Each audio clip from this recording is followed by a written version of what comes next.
Cela fait quelques semaines que Damas Kumbun Goy vit ici.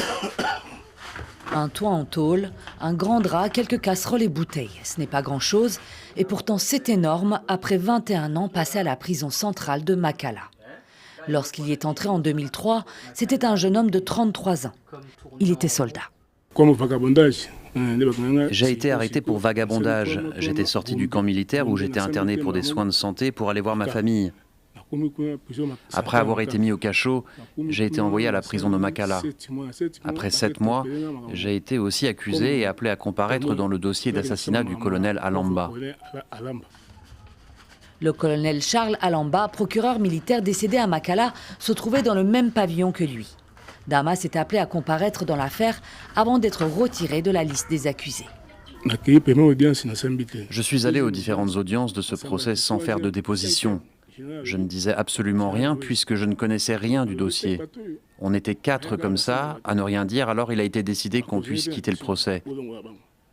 3 d'entre nous ont été libérés par la suite après avoir payé et versé de l'argent. Et moi, comme je n'en avais pas, je suis resté en prison.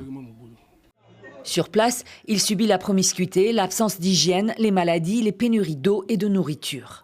Des conditions de détention atroces, inhumaines. La prison de Makala, c'est un lieu de souffrance. Les gens souffrent et meurent là-bas. Une poule a plus de valeur là-bas qu'un humain. Dès 15 heures, tout le monde est enfermé dans sa cellule. Une fois sorti de cette prison, il faut tout faire pour ne jamais y retourner. Damas voit les mois et les années en prison s'enchaîner, jusqu'à ce que son dossier soit repéré par un avocat et la Croix-Rouge. Un avocat des droits de l'homme a demandé aux prisonniers qui n'avaient jamais comparu devant la justice de se faire identifier auprès de lui. J'étais parmi ceux qui s'étaient présentés.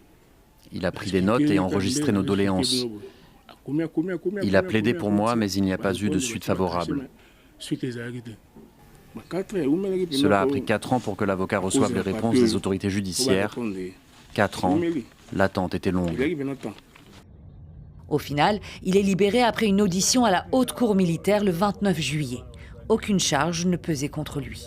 Au total, Damas a fait 21 ans de prison. 21 ans de détention préventive, sans jugement ni condamnation. Une vie passée derrière les barreaux.